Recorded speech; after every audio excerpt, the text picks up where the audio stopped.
Hi dears, welcome back. ನಾನು cilia. ಇವತ್ತಿನ ವಿಡಿಯೋದಲ್ಲಿ ನಾನು ನಿಮಗೆ ತೋರಿಸ್ತಾ ಇದ್ದೀನಿ ಕಫ, ಕೆಮ್ಮು, ಗಂಟಲು ನೋವು, ಶೀತ ಇದಕ್ಕೆಲ್ಲ ಒಂದು ಒಳ್ಳೆ ಮನೆಮದ್ದು. ನಮ್ಮ ಮನೆಯಲ್ಲೇ ಇರುವಂತಹ ಇಂಗ್ರೀಡಿಯೆಂಟ್ಸ್ ಎಲ್ಲ ಹಾಕಿ ಮಾಡುವಂತಹ ಒಳ್ಳೆ ಒಂದು ಮನೆಮದ್ದು. ನೋಡಿ, ಲವಂಗ ಎಲ್ಲರಿಗೂ ಗೊತ್ತಿರೋ ವಿಷಯ. ಲವಂಗ ಶೀತ, ಕೆಮ್ಮು, ಕಫಕ್ಕೆ ತುಂಬ ಒಳ್ಳೆಯದು ಅಂತ. ಈ ಮದ್ದನ್ನು ನಾವು ದೊಡ್ಡವರಿಗೂ ಅದೇ ರೀತಿ ಮಕ್ಕಳಿಗೂ 1 ವರ್ಷದ ಮೇಲಿನ ಮಕ್ಕಳಿಗೂ ಸಹ ಇದನ್ನು ನಾವು ಕೊಡಬಹುದು. ಏನೂ ಅಪಾಯ ಇಲ್ಲ. ಅದೇ ರೀತಿ ನೀರುಳ್ಳಿ ಸಹ ತುಂಬ ಒಳ್ಳೆಯದು ಕಫ, ಶೀತ, ಗಂಟಲು ನೋವಿಗೆ. ನಮಗೆ ವಿಡಿಯೋ ನೋಡೋಣ. ನೋಡಿ, ಇಲ್ಲಿ ನಾನು ಒಂದು ಅರ್ಧ ನೀರುಳ್ಳಿ ತಗೊಂಡಿದ್ದೀನಿ. ಅದರ ಸಿಪ್ಪೆ ಎಲ್ಲ ತೆಗೆದು ಒಳ್ಳೆ ಕ್ಲೀನ್ ಮಾಡಿ ತಗೊಂಡಿದ್ದೀನಿ. ನೋಡಿ, ಈ ಥರ ಸ್ವಲ್ಪ ಒಳಗಡೆ ಇರುವ ಒಂದು ಪೀಸ್ ನೀರುಳ್ಳಿನ ತಗೊಳ್ತಾ ಇದ್ದೀನಿ. ಇದಕ್ಕೆ ನಾವು ಸ್ವಲ್ಪ ಬೆಲ್ಲ ಹಾಕಬೇಕು. ಸಾಮಾನ್ಯವಾಗಿ ಕಪ್ಪು ಬೆಲ್ಲ ಹಾಕೋದು ಅಥವಾ ಕಲ್ಲು ಸಕ್ಕರೆ ಸಹ ಹಾಕ್ಬೋದು. ನಾನು ಇಲ್ಲಿ ಬೆಲ್ಲ ಹಾಕ್ತಾ ಇದ್ದೀನಿ. ನಮಗೆಲ್ಲ ಸಣ್ಣ ಇರುವಾಗ ಅಮ್ಮ ಈ ಥರ ಕೊಡ್ತಾಯಿದ್ರು. ತುಂಬ ಒಳ್ಳೆಯ ಒಂದು ಕಫಕ್ಕೆ.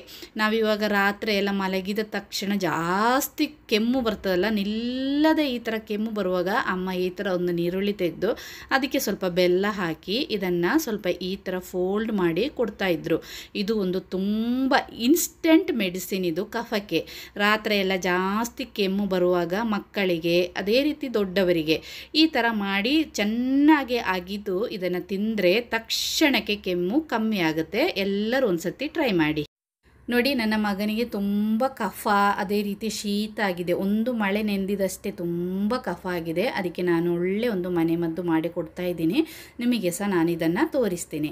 ನೋಡಿ, ಈ ಥರ ಒಂದು ದೊಡ್ಡ ನೀರುಳ್ಳಿ ತಗೋಬೇಕು. ನೋಡಿ, ನಾನು ಈ ಥರ ಒಂದು ಸ್ವಲ್ಪ ದೊಡ್ಡ ಸೈಜಿದೊಂದು ನೀರುಳ್ಳಿ ತಗೊಂಡಿದ್ದೀನಿ. ಇದರ ಸಿಪ್ಪೆ ಎಲ್ಲ ತೆಗೆದು ಚೆನ್ನಾಗಿ ಇದನ್ನು ಸ್ವಲ್ಪ ಕ್ಲೀನ್ ಮಾಡಬೇಕು. ಮತ್ತು ನೀರಲ್ಲಿ ಒಂದು 2-3 ಸರ್ತಿ ಇದನ್ನು ತೊಳೆದು ಇದನ್ನು ಕಟ್ ಮಾಡಿ ಒಂದು ಮಿಕ್ಸಿ ಜಾರಿಗೆ ಹಾಕಬೇಕು. ಇದು ಸ್ವಲ್ಪ ಬಿಸಿನೀರಲ್ಲಿ ತೊಳ್ಕೋಬೇಕು. ಫಸ್ಟಿಗೆ ತೊಳೆದು ಈ ಥರ ಕಟ್ ಮಾಡಿ ಮಿಕ್ಸಿ ಜಾರಿಗೆ ಹಾಕಿದ್ದೀನಿ. ಇನ್ನು ಇದಕ್ಕೆ ನಾವು ಹಾಕೋದು ಲವಂಗ.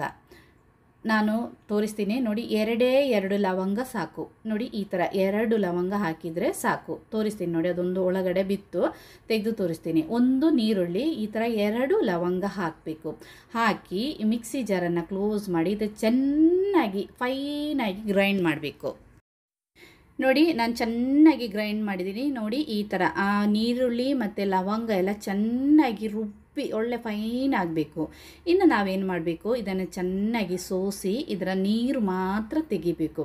ಈ ಥರ ನಾವು ಒಂದು ಬಟ್ಟೆಗೆ ಹಾಕಿ ಸಹ ಇದನ್ನು ಸೋಸಿ ತೆಗಿಬೋದು. ಅಥವಾ ಈ ಥರ ಒಂದು ಬೌಲಿಗೆ ನಾವು ಟೀ ಎಲ್ಲ ಸೋಸ್ತೀವಲ್ಲ ಅದೇ ರೀತಿ ಇದನ್ನು ಚೆನ್ನಾಗಿ ಸೋಸಿ ಇದರ ನೀರು ಮಾತ್ರ ತಗೋಬೇಕು. ಅದರದ್ದು ವೇಸ್ಟ್ ಎಲ್ಲ ನಾವು ಯೂಸ್ ಮಾಡೋದಿಲ್ಲ. ಈ ಥರ ಚೆನ್ನಾಗಿ ಇದನ್ನು ಸೋಸಿ ಇದರದ ನೀರು ಮಾತ್ರ ನಾವು ಈ ಥರ ತಗೋಬೇಕು. ಇದು ತುಂಬ ಒಳ್ಳೆ ಒಂದು ಮದ್ದು. ಇದು ಜಾಸ್ತಿ ಗಂಟಲು ನೋವು, ಕಫ ಎಲ್ಲ ಇದ್ದವರು ಇದನ್ನು ಈ ಥರ ಕುಡಿದ್ರೆ ಹಾಗೆ ಕೆಮ್ಮು ಬರುವಾಗ ಕಫ ಎಲ್ಲ ಹೊರಗಡೆ ಬರ್ತದೆ. ತುಂಬ ಒಳ್ಳೆ ಮದ್ದು. ನಾನು ನನ್ನ ಮಕ್ಕಳಿಗೆ ಕೊಟ್ಟಿದ್ದೀನಿ. 3 ದಿನ ಕೊಡಬೇಕು, ಬೆಳಿಗ್ಗೆ ಸಂಜೆ. 3 ದಿನದಲ್ಲಿ ಎಲ್ಲ ಕ್ಲಿಯರ್ ಆಗುತ್ತೆ. ಸುಮ್ಮನೆ ನಾವು ಆಂಟಿಬಯೋಟಿಕ್ಕು ಅದೇ ರೀತಿ ಕಫ್ ಸಿರಪ್ ಎಲ್ಲ ಕೊಡೋದಕ್ಕಿಂತ ಈ ಥರ ಮನೆಮದ್ದೆಲ್ಲ ಮಾಡಿದರೆ ತುಂಬ ಒಳ್ಳೆಯದಲ್ವಾ. ನೋಡಿ, ಇಷ್ಟು ನೀರು ಸಿಕ್ಕಿದೆ. ಒಂದು 1/4 ಲೋಟದಷ್ಟು ನೀರು ಸಿಕ್ಕಿದೆ.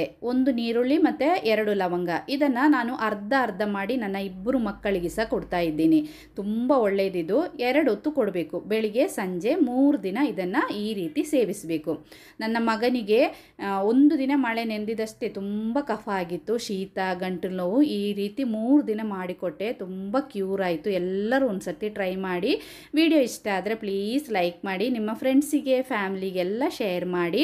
ಅದೇ ರೀತಿ ನನ್ನ ಚಾನಲನ್ನು ಸಬ್ಸ್ಕ್ರೈಬ್ ಮಾಡಿಲ್ಲ ಅಂದರೆ ಸಬ್ಸ್ಕ್ರೈಬ್ ಮಾಡಿ.